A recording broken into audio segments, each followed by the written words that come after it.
사도신경으로 우리의 신앙을 고백하겠습니다.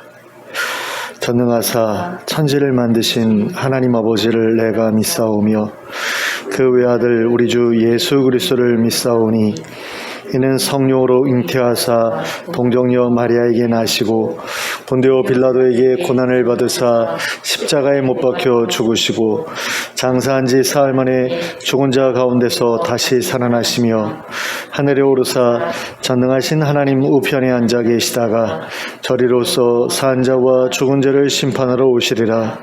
성령을 믿사오며 거룩한 공회와 성도가 서로 교통하는 것과 죄를 사하여 주시는 것과 몸이 다시 사는 것과 영원히 사는 것을 믿사옵나이다.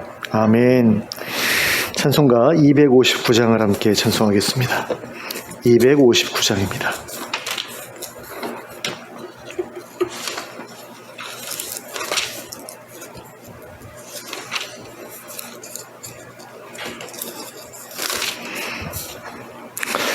찬송가 259장 함께 찬송합니다.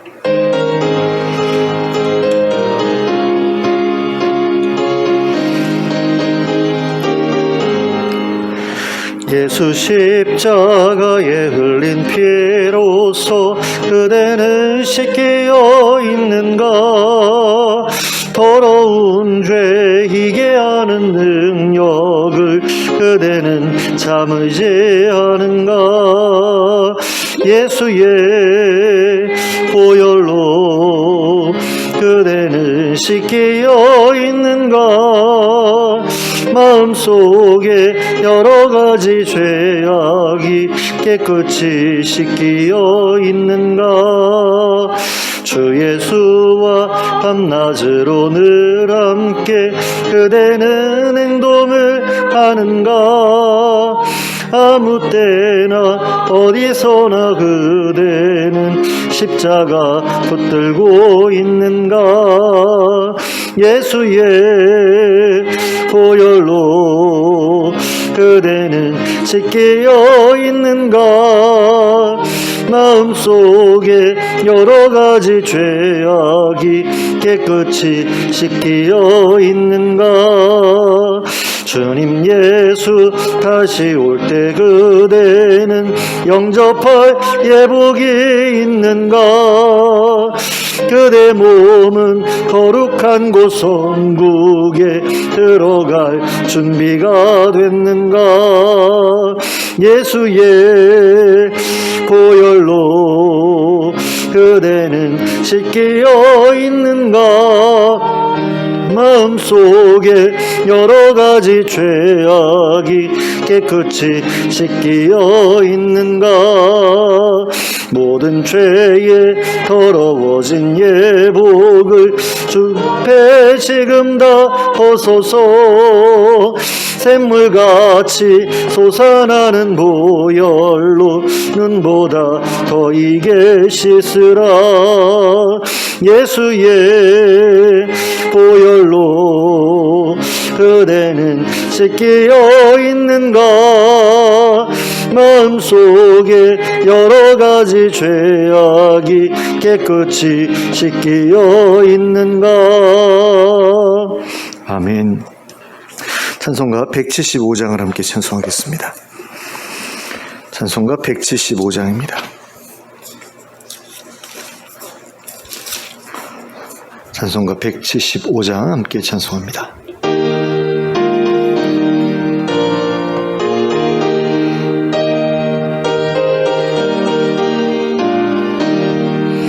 신랑 되신 예수께서 다시 오실 때 밝은 등불 들고 나갈 준비 됐느냐?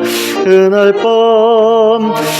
밤에 주님 맞을 등불이 준비됐느냐?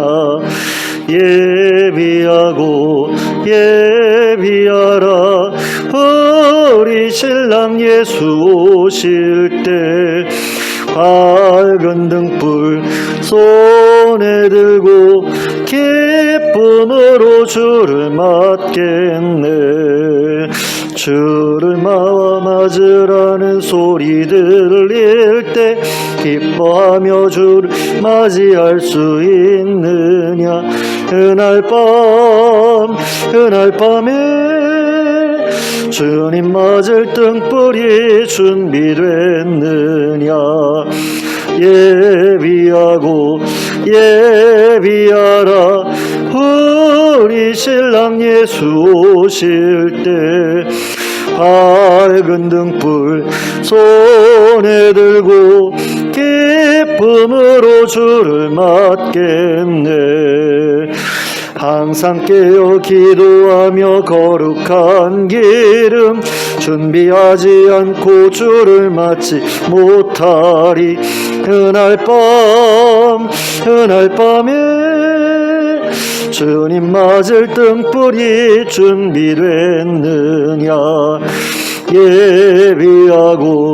예비하라 우리 신랑 예수 오실 때 밝은 등불 손에 들고 기쁨으로 주를 맞겠네. 그날 밤에 영화로운 혼인잔치에 기뻐하며 할렐루야 찬송 부르리. 그날 밤에 주님 맞을 등불이 준비됐느냐. 예비하라 우리 신랑 예수 오실 때 밝은 등불 손에 들고 기쁨으로 주를 맞겠네. 아멘. 하나님의 말씀 누가복음 2장 21절부터 38절까지를 함께 보시겠습니다. 누가복음 2장 21절부터 38절까지의 말씀을 함께 읽겠습니다. 시작. 할례할 8일이 되매 그 이름을 예수라 하니 곧 잉태하기 전에 천사가 일컫는 바로라. 모세의 법대로 정결 예식의 날이 참에 아기를 데리고 예루살렘에 올라가니 이는 주의 율법에 쓴 바 첫 해에 처음 난 남자마다 주의 거룩한 자라 하리라 한 대로 아기를 주께 드리고 또 주의 율법에 말씀하신 대로 산비둘기 한 쌍이나 혹은 어린 집비둘기 둘로 제사하려 함이더라. 예루살렘에서 시므온이라 하는 사람이 있으니 이 사람은 의롭고 경건하여 이스라엘의 위로를 기다리는 자라. 성령이 그 위에 계시더라. 그가 주의 그리스도를 보기 전에는 죽지 아니하리라 하는 성령의 지시를 받았더니 성령의 감동으로 성전에 들어가매 마침 부모가 율법의 관례대로 행하고자 하여 그 아기 예수를 데리고 오는지라. 시므온이 아기를 안고 하나님을 찬송하여 이르되 주제여 이제는 말씀하신 대로 종을 평안히 놓아 주시는도다. 내 눈이 주의 구원을 보았사오니 이는 만민 앞에 예비하신 것이요 이방을 비추는 빛이요 주의 백성 이스라엘의 영광이니이다 하니 그의 부모가 그에 대한 말들을 놀랍게 여기더라.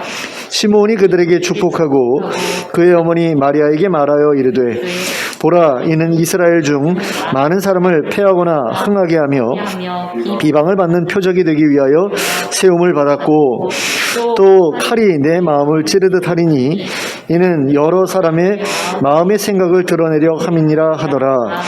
또 아셀 지파 바누엘의 딸 안나라 하는 선지자가 있어 나이가 매우 많았더라.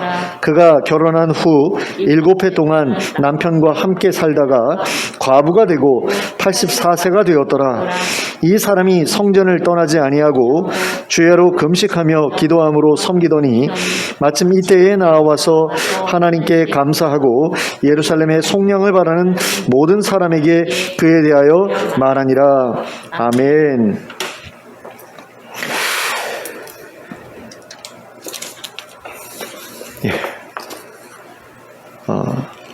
오늘 우리가 읽은 본문의 시작을 보면 예수님께서 할례할 8일이 되어서 이름을 예수라 받는 그런 내용으로 시작을 하는 것을 보게 됩니다.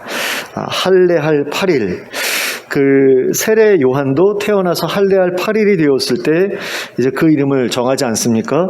요한이라는 이름을 이제 천사로부터 받아서 그 이름을 붙여 주었는데, 역시 예수님 역시 잉태하기 전에 천사가 이름 붙이라 한 대로 예수라는 이름을 붙이지요. 그리고 이제 22절을 보시면 모세의 법대로 정결 예식의 날이 참에 아기를 데리고 예루살렘에 올라갔다 이렇게 기록되어 있는데요. 잘못하면은 21절에 말씀하고 있는 그 8일과 이 정결 예식의 날이 찼다라는 것과 같은 것으로 오해할 수가 있습니다. 그래서 8일째가 되었을 때 할례를 하고 그 다음에 이제 성전에 바로 올라가는 것처럼 생각할 수 있는데, 사실 그렇지가 않아요. 이 정결 예식의 날이 찼다라고 했을 때 이 정결 예식은 그 아기의 정결 예식이라기보다는 그 엄마의 정결 예식이라고 말할 수 있거든요. 그러니까 엄마가 아이를 낳았을 때 얼마 동안 부정하다라는 그런 기간이 있어요. 그 기간 동안 그 엄마는 부정한 상태라서 다른 사람들과 접촉할 수 없는 그런 상태가 됩니다.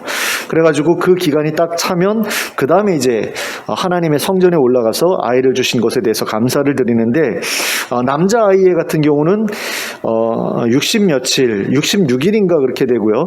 그 다음에 여자 아이의 경우는 이제 88일 정도가 부정하다.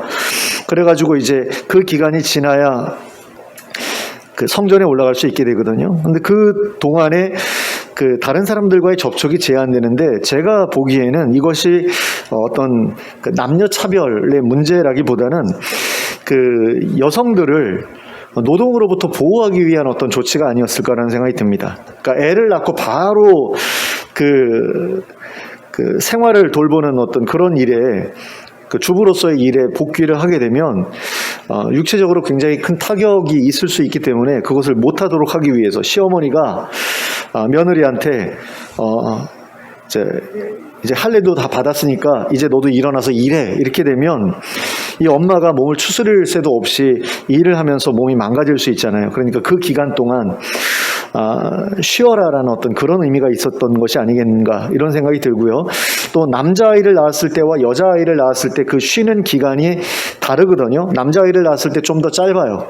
여자아이를 낳고서 쉬는 시간이 좀 더 깁니다. 이걸 봤을 때 그 여아를 태중에서 이렇게 키울 때에 산모가 받는 어떤 그런 그 부담이 더 커서 그런 것이 아닌가라는 그런 생각을 하고 있는데요. 이게 뭐 의학적으로 뭐 증명이 됐다, 뭐 그렇다라기보다는 이런 얘기들을 많이 들었는데, 제가 느끼기에 이제 설득력이 있어서 여러분들께 소개를 해드리는 부분입니다. 근데 이게 성경이라는 책이 가부장적인 그런 그 시대 가운데 쓰여졌다 보니까 언어적인 표현이 굉장히 여성을 무시하는 것처럼 쓰여져 있지만, 그럼에도 불구하고 사실은 여성을 위하는 어떤 조치들이 굉장히 곳곳에 숨어 있는 것을 보게 되거든요. 저는 이 정결 예식이라고 하는 것도, 결국에는 정결 예식의 날이라고 하는 것도 여성들을 위해서 하나님께서 정해주신 그런 기간이다라고 그렇게 생각이 들어요.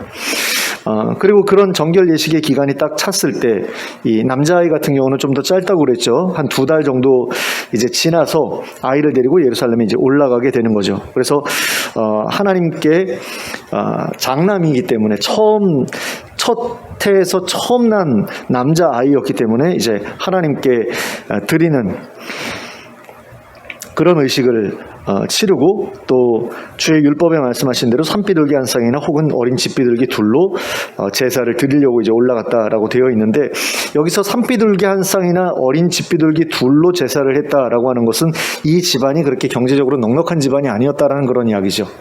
그러니까 돈이 여유가 있으면 양으로 뭐 제사를 드릴 수도 있는 건데, 경제적으로 어려웠기 때문에 산비둘기 한 쌍이나 어린 집비둘기로 제사를 드렸다라는 거죠. 근데 이것도 그렇게 만만한 가격은 아니었다라고 그래요. 그 당시에 그 비둘기 가격이 한 마리에 뭐 20만 원 가까이 했다라는 그런 이야기도 있거든요. 그래서 예수님께서 이제 사역을 시작하시고서 성전에 올라가서 다 뒤집어 엎으셨던 게 그것과도 연관이 되어 있다라는 거죠. 가난한 사람들이 하나님께 속죄의 제사를 드리려고 해도 돈이 없어서 못 드리는 거예요. 말이 안 되잖아요. 돈 없으면 구원도 받지 말라는 이야기거든요. 그러니까 예수님께서 가서 막 뒤집어 엎으셨는데, 아마 그런 이유가 아니었겠나라는 그런 생각이 듭니다. 자, 그런데 이렇게 정결 예식이 끝나고서 하나님께 이제 첫 예배를, 첫 제사를 드리기 위해서 올라갔을 때 두 사람을 만나게 되죠. 한 사람은 이제 시몬이라는 사람이고 한 사람은 안나라는 사람인데, 이 시몬이라는 사람에 대해서 25절에서 뭐라고 이제 소개하고 있는지를 보면, 이 사람은 예루살렘에 살던 사람이고요. 의롭고 경건해서 이스라엘의 위로를 기다렸던 사람이다. 그리고 성령이 그 위에 계셨다라고 그렇게 이야기를 합니다.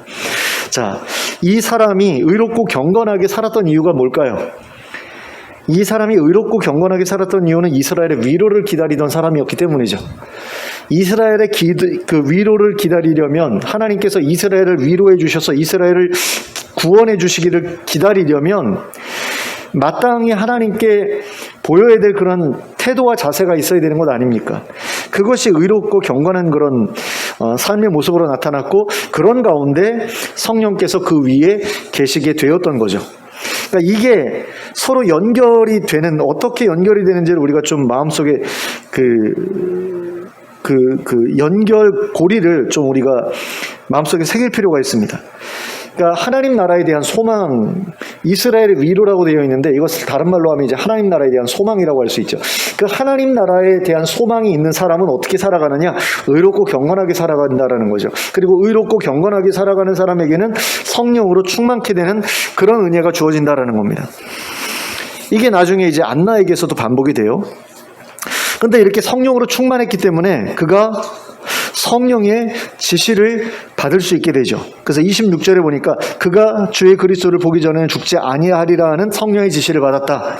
성령으로 충만했기 때문에 이 지시를 받을 수 있었던 거지, 성령으로 충만하지 않았으면 이런 지시를 받을 수가 없죠. 성령께서 뭐라고 말씀하시는지 전혀 들리지가 않을 것 아니에요, 충만하지 않은 상태에서는. 근데 성령으로 충만한 상태였기 때문에 성령께서 지시하시는 것을 알아들을 수 있었는데, 그 내용이 무엇이었느냐? 주의 그리스도를 보기 전에는 죽지 않을 것이다. 이건 무슨 얘기입니까? 너가 죽기 전에 그리스도께서 오실 것이다라는 그런 이야기죠. 근데 이 이야기를 들었다라고 하는 것은 이 사람이 나이가 많았다라는 이야기죠. 그죠? 나이도 어린 사람한테, 20살 정도밖에 안 되는 사람한테 너가 죽기 전에 그리스도를 볼 거야 라고 말씀했을 때 별로 그게 와닿지 않았을 것 같다는 생각이 들어요. 와닿지 않을 것 같다는 생각이 듭니다. 그러니까 뭐 몇십 년이 남았는지 모르잖아요. 지금 20살밖에 안 되는데 이렇게 80년 뒤에 올지 아니면 뭐 60년 뒤에 올지 모르는 일이잖아요. 그런데 나이가 많아요. 그리고 이제 얼마 안 있으면 죽을 것 같아요. 그런데 너가 죽기 전에 그리스도께서 오실 것이야 라고 이야기를 한다면 그게 좀 남다르게 느껴지겠죠. 아, 이제 금방 오시겠구나라는 그런 생각이 들 거 아니에요. 그런 마음을 가지고 언제 오시나 하고 기다리던, 그러니까 이 사람은 더 이상 살아야 될 어떤 그런 그 목적 이런 게 없는 사람인 거죠. 그러니까 그리스도가 오시는 것을 보는 것, 그래서 이스라엘이 위로받는 것, 그거를 보게 되는 그거 말고는 이 사람에게는 별로 소망하는 게 없었던 사람이에요. 그렇기 때문에 너 죽기 전에 그것을 보게 될 거야 라고 하시는 말씀은 이 사람에게 굉장한 어떤 그 은혜로, 또 대단한 약속으로, 감사한 약속으로 그렇게 다가왔을 겁니다. 근데 어느 날 성령의 감동으로 메시아로 태어난 아이가 지금 성전에 와 있다라는 어떤 그런 것을 감지하게 되죠. 그래서 성전에 들어갔더니 그 아이의 부모가 율법의 관례대로 하기 위해서 아이를 데리고 왔다라는 겁니다. 그 아이를 데리고 왔는데 부모가, 그 아이가 장차 메시아가 될 아이잖아요. 근데 그냥 보내기는 그렇죠. 한번 안아보고 그 다음에 축복하면서 기도도 해주고 그러면 자신에게도 영광이 아닙니까? 그러니까 그 아이를 내가 안아보자 라고 해가지고 안고서 하나님을 찬송하죠. 근데 29절에서 뭐라고 이야기를 합니까? 주제여 이제는 말씀하시는 대로 종을 평안히 놓아주시는도다. 종을 평안히 놓아주시는도다 라는 말이 뭡니까? 아, 이제는 편히 죽을 수 있겠습니다 라는 그런 이야기 아니에요. 그러니까 이 사람은 죽음에 대한 공포나 두려움이 없었던 사람인 거죠. 그러니까 자기는 빨리 죽어도 되는, 근데 하나님의 약속이 있기 때문에 삶을 이어가고 있었던 그런 사람이라는 그런 의미로 다가와요, 저한테는. 그러니까 평안히 놓아주신다, 편안히 죽을 수 있겠다라는 것은 지금까지의 삶이 별로 편안하지 못했다라는 그런 느낌으로 저한테는 다가오거든요. 지금까지 삶이 편안하지 않았는데, 이 아이를 보고 죽을 수 있게 됐으니 나는 여한이 없다. 편안하다. 이런 마음은 아무나 품을 수 있는 마음은 아닌 거죠. 그러니까 하나님 안에서 내가 영원히 안식할 수 있겠구나라는 어떤 그런 확신을 가진 사람만이 이런 고백을 할 수 있는 것 아니겠습니까? 그러니까 나 이제 죽을 수 있게 됐다. 정말 좋다. 이게 말이 안 되잖아요. 나이가 아무리 많아도 빨리 죽어야지. 늙으면 죽어야 돼. 빨리 죽어야지. 라고 말하던 사람들도 막상 암에 걸리든가 뭔가 병에 걸려가지고 죽게 되면은 안 죽고 싶어가지고 발버둥을 치는 게 인지상정인데, 이 사람은 이제는 죽을 수 있게 됐구나. 이렇게 말하는 게 이게 말이 안 되잖아요. 근데 이런 고백을 하고 있다라는 것은 이 사람이 정말 하나님의 성령 안에 있었다라는 이야기고요. 그 성령 안에서 정말 영원한 안식을 소망하고 있었다라는 그런 이야기거든요. 내가 이제 그리스도를 보았다라는 그런 의미에서 이 이야기를 하고 있죠. 그러면서 또 뭐라고 얘기를 하냐면, 내 눈이 주의 구원을 보았사오니 이는 만민 앞에 예비하신 것이요 이방을 비추는 빛이요 주의 백성 이스라엘의 영광이니이다. 이렇게 말하는데요. 주께서 예비하신 것, 만민 앞에 예비하신 것, 그 만민이 이스라엘 백성들만을 의미하는 게 아니라 하나님께서 창조하신 모든 사람들을 의미하는 거죠. 그들 앞에 예비하신 것이다 라고 했을 때 이것은 그들을 위해서 예비하신 것이다 라고 볼 수 있고요. 또 이 만민이라는 말의 의미를 좀 더 명확하게 하기 위해서 이방을 비추는 빛이라는 그런 표현을 씁니다. 그리고 이스라엘의 영광이라는 표현도 쓰고요. 그러니까 이방과 이스라엘을 합치면 만민이 되는 거죠.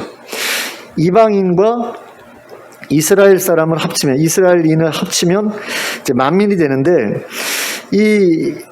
이방을 비추는 빛이다라고 했을 때 이것이 무엇을 의미하냐면, 이방인들로 하여금 하나님의 영광을 볼 수 있게 해주겠다라는 거죠. 그분을 통해서 이방 사람들이 하나님의 영광을 보게 될 것이다라는 이야기고, 또 이것은 이스라엘 사람들에게 굉장히 영광스러운 일이 될 것이다라는 그런 이야기죠. 지금 이 사람들은 로마의 식민지로 있어요. 굉장히 열등감을 느끼고 자괴감을 느낄 만한 그런 상황 가운데 있습니다. 그런데 이 왕이 태어나게 되면, 이 왕이 이제 왕위에 오르시게 되면, 그러면 이스라엘을 통해서 다른 나라들이 뭔가 유익을 얻게 된다라는 거죠. 근데 물은 위에서 아래로 흐르는 것처럼 뭔가 많이 가진 사람으로부터 적게 가진 사람한테 뭔가가 흘러가잖아요. 근데 여기 보면은 이방을 비추는 빛이라고 할 때 그 빛 역시 광원은 이스라엘이잖아요. 이스라엘의 하나님이 광원이 되시고 그것을 이스라엘을 통해서 이렇게 비추실 때 그 빛을 받는 그 대상이 누구냐면 이방인이 되는 거죠. 그랬을 때 누가 더 우월한 존재가 됩니까? 이스라엘 백성들이 더 우월한 존재가 되는 거죠. 이방 사람들보다. 그것이 이스라엘 사람들에게는 영광스러운 일일 수밖에 없지 않습니까? 이런 일을 이 메시아가 할 것이다 라는 그런 이야기인데, 그걸 자기가 기다려왔고 그걸 할 이 아이가 태어났으니 나는 여한이 없다. 죽어도 여한이 없다. 근데 사실 우리 같으면 하나님, 이 아이가 자라서 그것을 이루는 것까지 내가 보게 해주십시오 라고 그럴 텐데, 이 사람은 그런 얘기 안 해요. 이제는 편히 쉴 수 있게 됐다. 더 이상 안 살아도 나는 만족한다 라고 이야기를 하는 것을 보면 뭔가 우리하고는 조금 생각이 다른 그런 분이라고 할 수 있을 것 같습니다. 근데 이렇게 하나님께 찬송을 드린 다음에 이제 마리아를 향해서 예언의 말씀을 하고 있는 것을 우리가 보게 됩니다. 그래서 먼저 그들을 위해서 축복한 다음에 마리아에게 이렇게 말하죠. 보라, 이는 이스라엘 중 많은 사람을 패하거나 흥하게 하며 비방을 받는 표적이 되기 위하여 세움을 받았고, 또 칼이 내 마음을 찌르듯 하리니 이는 여러 사람의 마음의 생각을 드러내려 함이니라. 자, 그런데 여기서 중요한 것은 무엇이냐면 세움을 받았다라는 말입니다. 이 아이가 이 아이가 세움을 받았다. 그런데 그 세움을 받은 목적이 무엇이냐라고 했을 때 첫 번째는 이스라엘 중 많은 사람을 패하거나 흥하게 하는 그런 일이다라는 거죠. 그러니까 높은 자들은 낮추고 낮은 자들은 높여주는 그런 역전의 어떤 상황을 이 아이가 펼쳐나갈 것이다라는 것이고요. 두 번째는 비방을 받는 표적이 될 것이다. 그러니까 이 비방을 받는 표적은 무엇이냐라고 했을 때 그러니까 사람들이 싫어하는 표적이 될 것이다라는 그런 이야기잖아요. 그러면 사람들이 싫어하는 표적이 무엇에 대한 표적입니까? 사람들이 바라지 않는 그 세상에 대한, 사람들이 원하지 않는 어떤 그런 그 사회에 대한 표적인 거죠. 그 표적이 되어서 비방을 받게 될 것이다 라는 그런 이야기입니다. 그러니까 하나님 나라의 예표가 되실 것이다. 예수님께서 하나님 나라의 표적. 근데 하나님 나라를 많은 사람들이 바라지 않을 것이고 그것에 대해서 비방할 텐데, 그 사람들이 비방하는 그 표적이 되시기 위해서 예수님께서 세워진다라는 거죠. 근데 이렇게 예수가 세워졌을 때 그것이 이 여인에게는, 마리아에게는 칼이 마음을 찌르는 것처럼 고통스러운 그런 일이 될 것이다라는 것이고요. 그리고 이 모든 일들은 여러 사람의 마음의 생각을 드러낼 것이다라고 말씀하고 있는데요. 예수님께서 하실 일 또는 겪으실 일이 사람들의 속에 있는 생각을 드러내게 될 것이다라는 겁니다. 그러니까 예수님께서 말씀하시는 것 또는 예수님께서 십자가에 달려 죽으시는 것, 그 모든 것들이 사람들 속에 있는 그 속마음을 드러내도록 할 거라는 그런 이야기죠. 그래서 사람들이 예수를 어떻게 대하느냐, 예수가 전하는 복음에 대해서 어떻게 반응하느냐에 따라서 저 사람이 정말 하나님의 백성이냐, 하나님의 자녀나, 하나님을 사랑하는 자냐, 아니면 자기 자신만 하는 자고 자기 자신만 위하는 자인가, 이런 것들이 다 드러나게 될 것이다라는 겁니다. 그것을 위해서 예수가 보내졌는데, 그것이 예수님의 그 비방당하는 그런 일을 통해서 그것이 이루어진다라고 했을 때 그 어머니 입장에서는 얼마나 가슴이 아프겠느냐라는 거죠. 그런데 그것에 대해서 이 시몬이라는 사람이 예언하면서 이 엄마로 하여금 마음의 준비를 하도록 하죠. 아마 이 시몬의 예언이 나중에 자기 아들이 십자가에 달릴 때 이 어머니의 마음에 떠오르지 않았겠는가라는 그런 생각이 들어요. 그러면서 이것이 바로 그 예언이었구나, 그 예언의 의미였구나 라는 것을 그때 이제 가서 알게 되지 않았을까라는 그런 생각이 듭니다. 자, 시몬이 이렇게 예언한 다음에 아셀지파 바누엘의 딸 안나라는 선지자에 대한 소개가 나오죠. 이 여자분도 나이가 많았다라고 되어 있는데 매우 많았다라고 되어 있는 것을 보면 시몬보다 더 많았을지도 모르겠어요.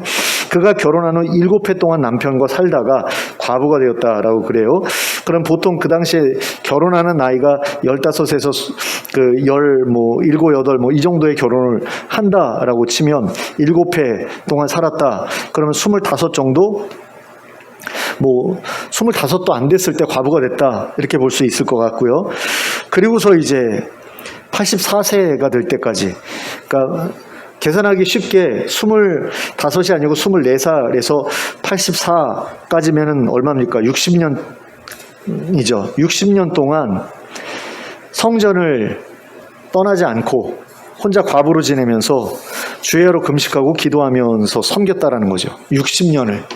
한갑자를 재혼도 안 하고, 젊어서 남편을 잃었는데 재혼도 안 하고 그냥 성전에서 계속 살았다는 거예요. 어떻게 먹고 살았는지 모르겠어요. 남편이 남겨둔 재산이 많았던가, 아니면 뭔가 그 선지자니까 다른 사람들의 어떤 기도 부탁을 듣고 기도하고 대언하고 어떤 그런 것들을 통해서 생계를 유지했든가, 어떻게든 뭔가 생존의 어떤 그런 그 수단을 하나님께서 허락해 주셨겠죠. 근데 선지자였다라는 것을 보면 그 선지자 직으로 말미암아 그 생계를 유지할 수 있는 어떤 그런 재정적인 그 공급이 이루어졌을 것이다라는 생각이 드는데, 오랜 세월 성전을 떠나지 않으면서 주야로 금식하면서 기도하면서 섬겼다라고 되어 있는데, 이 삶이 얼마나 쳇바퀴 도는 것 같은 그런 삶이었을까라는 그런 생각을 좀 해볼 필요가 있을 것 같아요. 그러니까 안식년도 없죠. 휴가 같은 것도 없죠. 이분을 생각하면 목사가 나는 개척하고서 몇 년 동안 휴가를 못 갔는데 이런 불평을 할 수 없을 것 같다는 생각이 들어요. 물론 그렇게 살면 너무너무 힘든 그런 삶이겠지만 이분이니까 그게 가능했을지도 모르겠다는 생각이 들지만 이분을 생각하면 나는 개척하고 교회 개척하고 몇십 년 동안 뭐 휴가를 못 갔는데 몇십 년 동안 나는 옷 한 벌을 못 샀는데 이런 얘기는 못할 것 같다는 생각이 들거든요. 어쨌든 굉장히 하나님을 사랑하던 그런 사람이었다라는 것을 우리가 알 수 있고요. 근데 이분이 이때에 나와서 하나님께 감사하고 예루살렘의 성령을 바라는 모든 사람에게 그에 대해서 말했다라고 말씀하고 있거든요. 근데 여기서 예루살렘의 성령을 바라는 모든 사람이라고 되어 있어요. 그 이스라엘 그 성전에 나와 있던 모든 사람이 아니라 이 예루살렘의 성령을 바라는 모든 사람이에요. 그럼 이 사람들은 어떤 사람들이었을까라고 생각할 때 아마 자신과 친밀한 관계를 가지고 있었던, 그래서 이 사람은 예루살렘의 성령을 바라는 사람이구나 라는 사실을 알고 있었던 사람들에게 이 이야기를 했을 것 같아요. 그렇지 않고 모든 사람들한테 이야기했으면 저게 미쳤나 보다 이렇게 사람들이 생각할 수도 있지 않았을까요? 근데 어쨌든 자기가 평소에 위에서 기도해주고 자신의 삶의 필요를 이래저래 공개해주고 했던 그런 사람들에게 그 아이에 대해서 이야기했을 텐데, 그런 사람들과 교제를 했다라는 것은 이분 역시 예루살렘의 속량을 바라던 사람이었다라는 사실을 우리에게 알게 해주죠.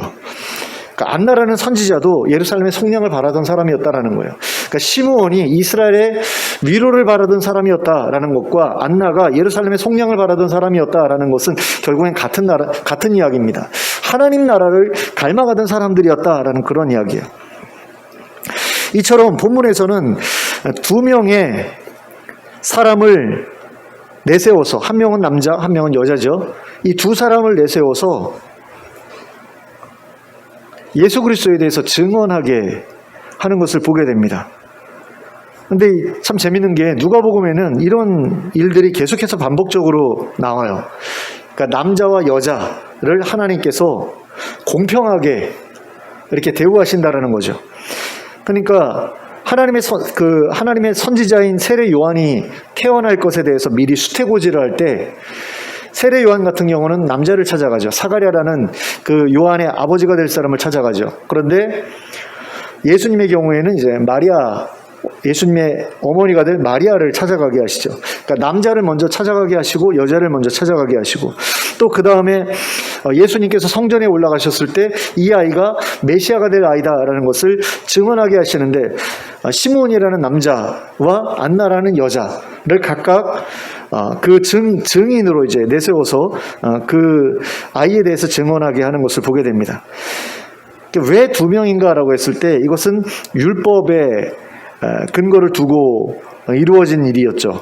그러니까 적어도 뭔가의 어떤 사안을 처리할 때에 두 명의 증인이 있어야 그게 참이라고 생각하고 일을 처리해라 라는 그런 율법의 내용이 있거든요.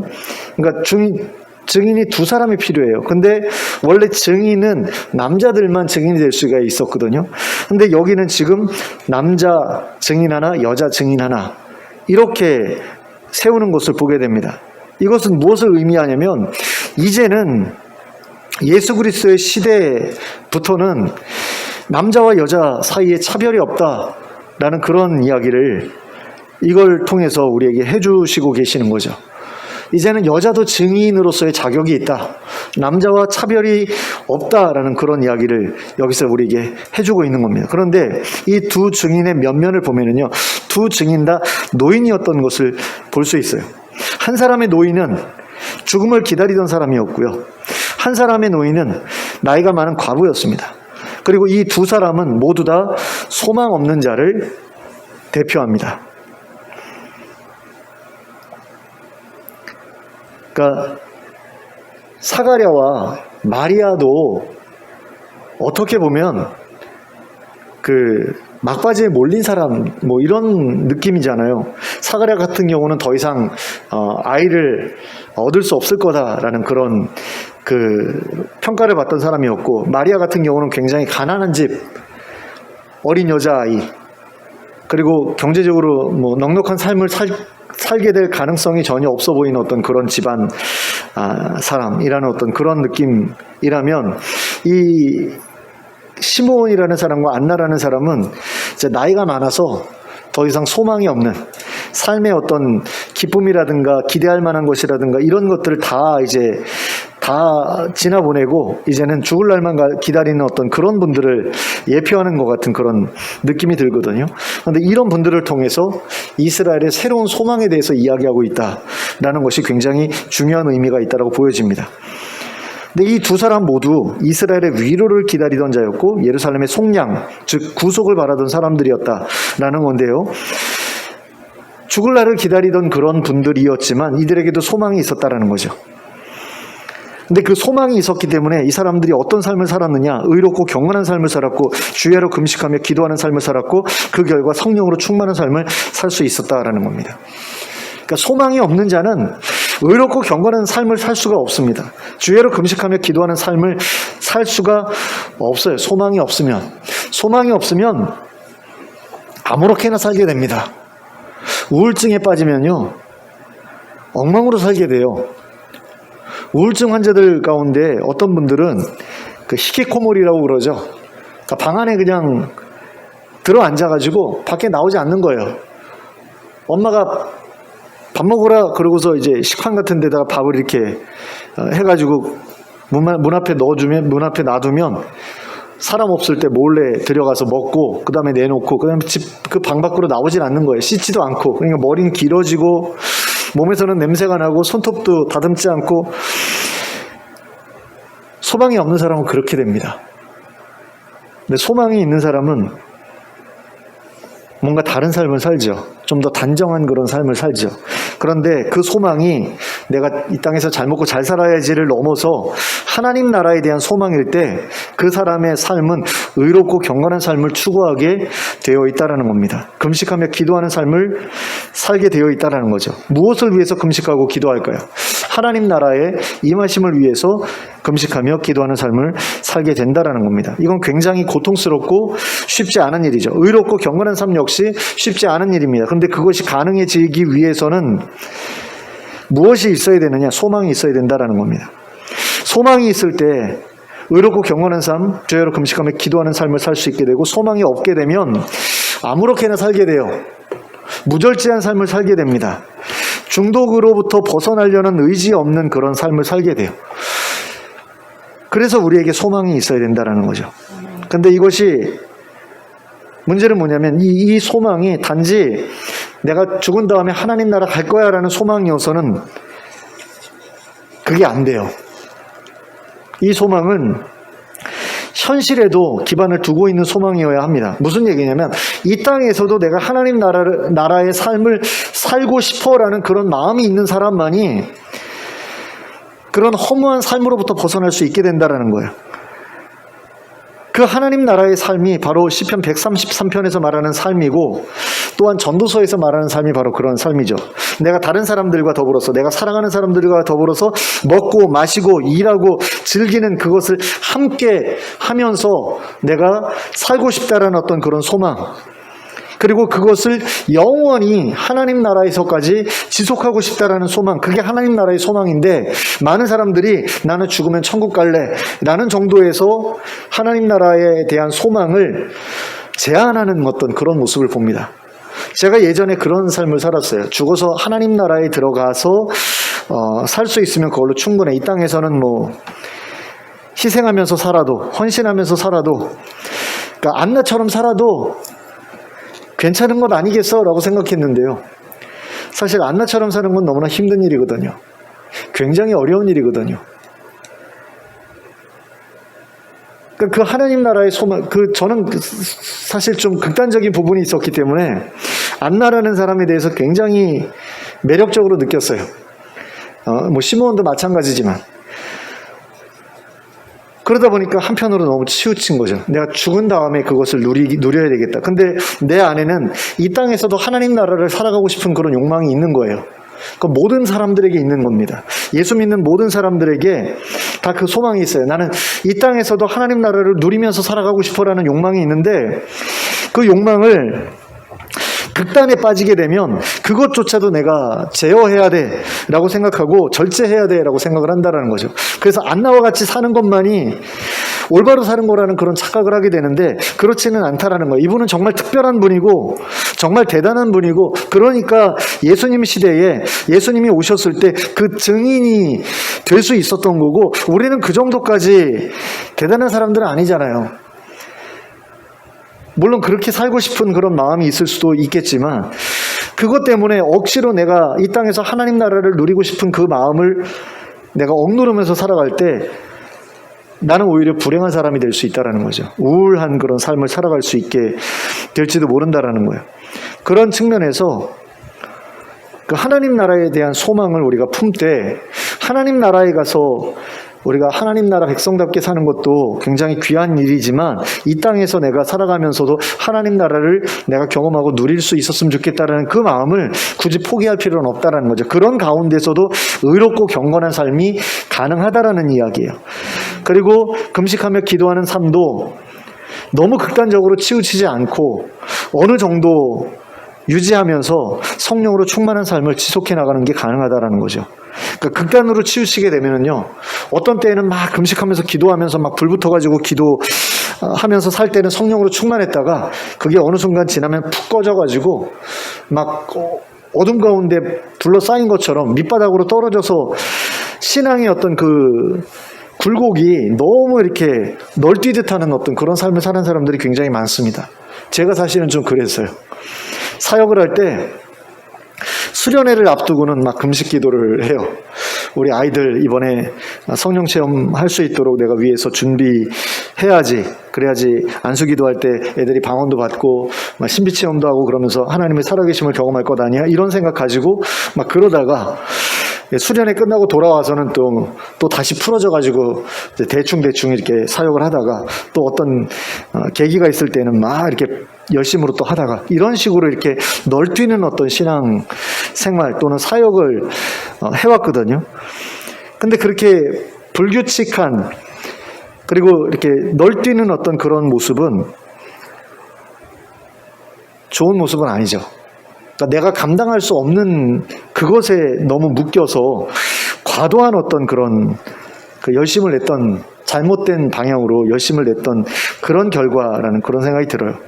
그러니까 한결같은 꾸준함이 있어야 되는데, 그 한결같은 꾸준함이라는 것은 내가 감당할 수 있는 그런 영역 내에서 할 때에만 가능한 일이고, 하지만 그런 것이 지속되어질 때 그 꾸준함 가운데 성령으로 충만해지는 그런 역사가 가능해진다는 거죠. 그래서 우리들에게 필요한 것은 첫 번째는 소망이고요. 두 번째는 그 소망을 하나님께 구하는, 그 소망을 누리기 위해서 내가 해야 되는 일들에 대한 지속적인 어떤 헌신입니다. 극단적으로 막 이렇게 열심 내가지고 남들이 전혀 상상도 못할 어떤 그런 헌신을 하는 그것이 아니라, 내가 할 수 있는 한도 내에서 최선을 다해서 그 의롭고 경건한 그런 삶, 그리고 하나님 나라를 내 삶 가운데서 누릴 수 있게 해주십시오라고 간구하는 그런 삶을 우리가 지속해 나갈 때 성령으로 충만한 그런 삶을 살아갈 수 있게 된다는 거죠. 그리고 그 결과 하나님의 놀라운 구원 계획에 대한 증인이 될 수 있다는 겁니다.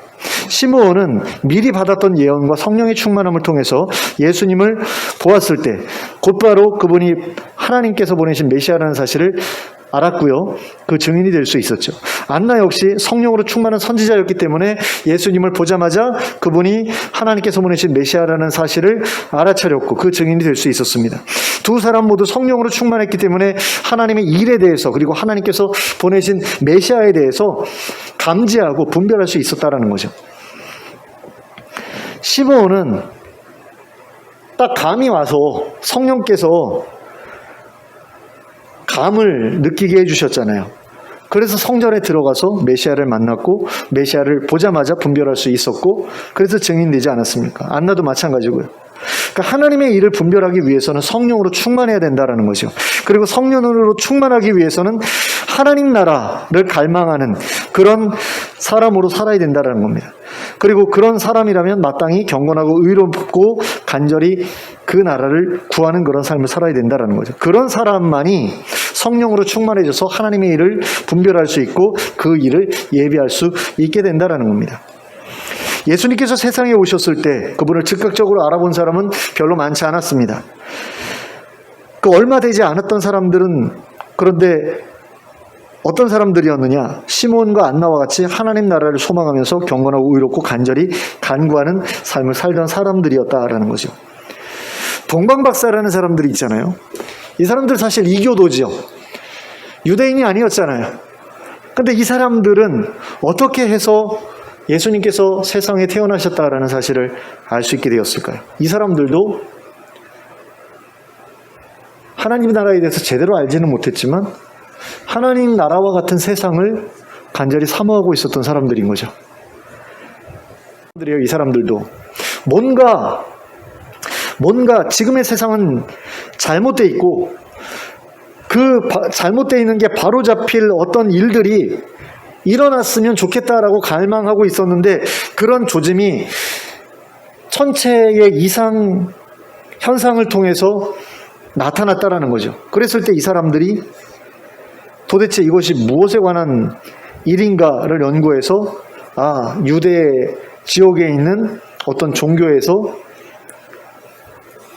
새로운 세상을 열 메시아를 하나님께서 보내실 때 이런 증상이, 이런 현상이 나타난 게 아닌가라는 그런 계산을 하고 이 사람들이 찾아온 거 아니에요?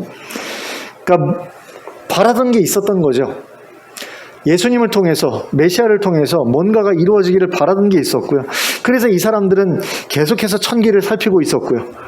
그런 가운데 이런 사람들조차도, 이교도들조차도 예수님께서 태어나셨을 때 그걸 감지하고 찾아왔다라는 거예요. 이 사람들이 뭐 성령으로 충만해서 그걸 알게 된 건 아니거든요. 그럼에도 불구하고 그런 세상을 소망하는 그 소망을 하나님께서 보신 게 아닌가. 그래서 그 사람들에게도 그리스도를 찾아갈 수 있는 어떤 길을 열어주신 게 아닌가라는 그런 생각이 들어요. 그러니까 이교도였음에도 불구하고 하나님의 사랑을 받은 거죠. 하나님의 기뻐하심을 받은 거죠. 하늘에서는 하나님께 영광이요 땅에서는 하나님의 기뻐하심을 받은 자들 가운데 평화라고 했는데 하나님의 기뻐하심을 이 사람들이 입은 게 아닌가. 그러니까 하나님을 믿고 예수님을 믿고 이런 어떤 그 단순한 어떤 그런 도식상에서 이 사람들은 구원받은 사람들은 아니죠. 동방박사들은 그런 도식으로 봤을 때는 구원받은 사람이 아닙니다. 그냥 이방인 무당 정도, 박사라고 돼 있잖아요. 동방박사. 근데 박사가 박수 아닙니까? 그러니까 외국 사람인데 외국 무당들이에요. 그 무당들이 천기를 살피다가 저쪽 땅에 이 세상을 이롭게 할 어떤 그 큰 임금이 태어나셨대라는 어떤 그런 사인을 받고서 이 사람들이 그 왕을 찾아간 거잖아요. 근데 이 사람들을 기독교인들이 딱 봤을 때 아니 외국인 무당인데 그 사람들이 구원받았다라고 말할 수 있겠어요? 근데 이 사람들이 새로운 세상을 꿈꾸고 있었고 그 꿈을 이루어질 큰 임금이 태어났다는 이야기를 듣고 예수를 찾아왔을 때 그 사람들은 그것을 통해서 구원받았다라고 저는 생각을 하거든요. 그런 갈망이 이방인들에게도 있는데 우리 예수 믿는 사람들에게 그런 갈망이 없다라고 한다는 것은 굉장히 이상한 일이잖아요. 근데 사람들이 별로 바라질 않는다라는 거죠. 바라지 않아요.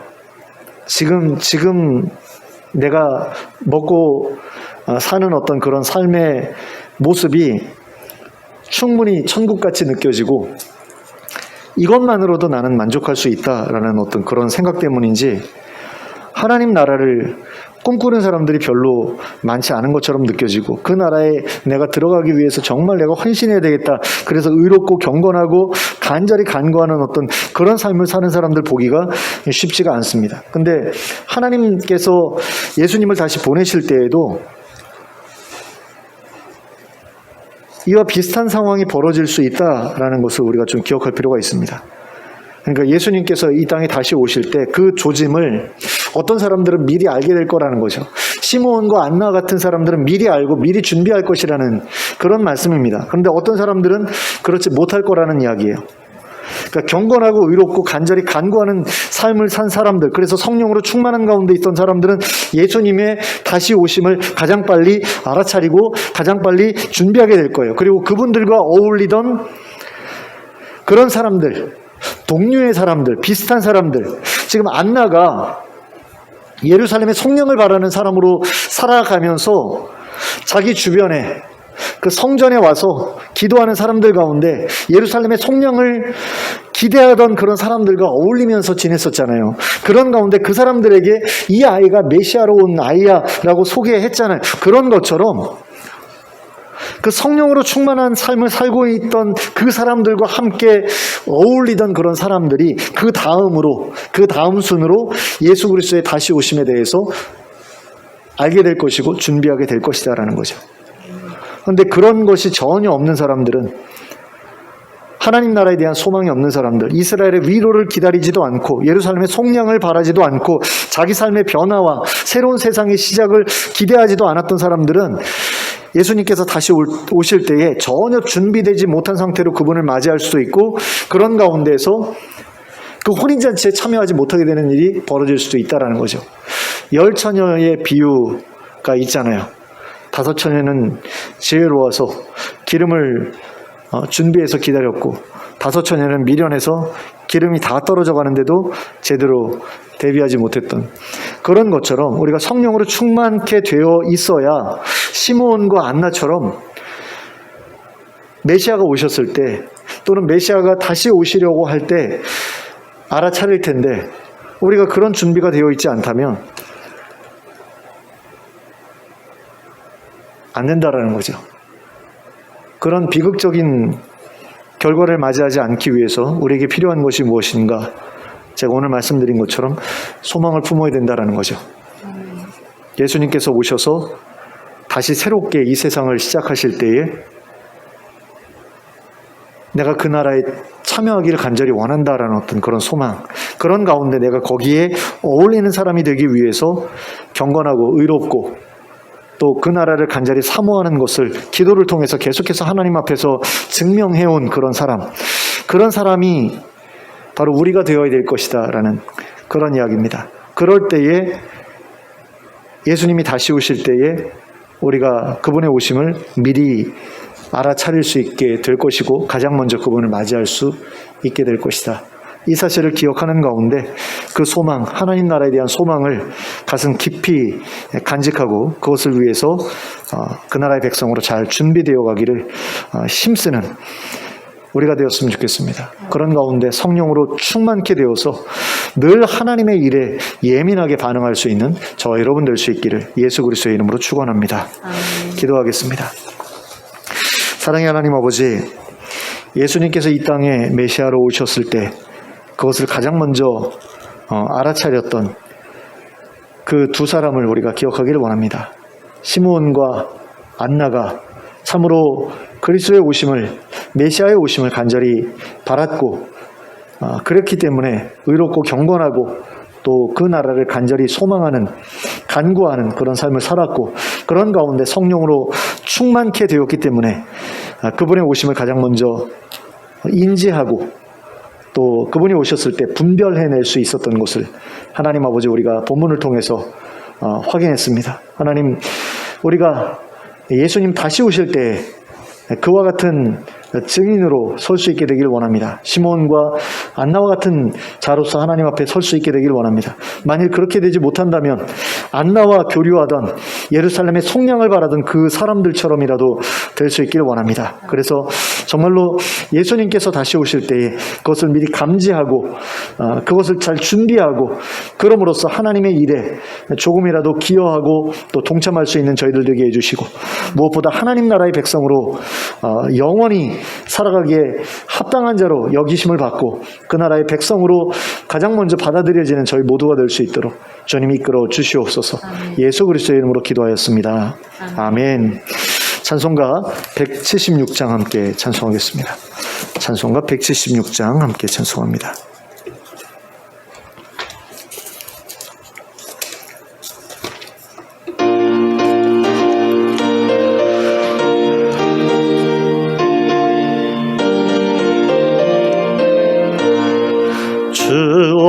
때 다시 오실는지 아는 이가 없으니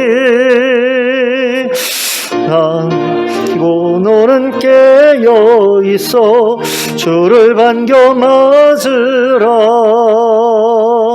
주 안에서 우리 몸과 마음이 깨끗하게 되어서 주 예수님 다시 오실 때에 모두 기쁨으로 맞으라. 주 오늘에 다시 오신다면 부끄러움 없을까. 잘하였다 주님 칭찬하며 우리 맞아 주실까.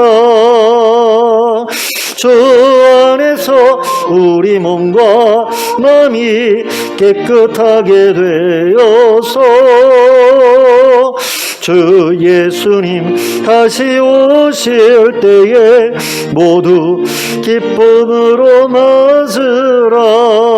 주 예수님 맡겨주신 일에 모두 충성 다했나. 내 맘속에 확신 넘칠 때에 영원한 식 얻겠네. 주 안에서 우리 몸과 마음이 깨끗하게 되어서 주 예수님 다시 오실 때에 모두 기쁨으로 맞으라. 주 예수님 언제 오실는지 한밤에나 낮에나 늦게여서 주님 맞는 성도 주의 영광 보겠네. 주 안에서 우리 몸과 마음이 깨끗하게 되어서 주 예수님 다시 오실 때에 모두 기쁨으로 맞으라. 아멘. 주님 가르쳐 주신 기도로 예배를 마치도록 하겠습니다. 하늘에 계신 우리 아버지여, 이름이 거룩히 여김을 받으시오며 나라의 임하옵시며 뜻이 하늘에서 이루어진 것 같이 땅에서도 이루어지이다.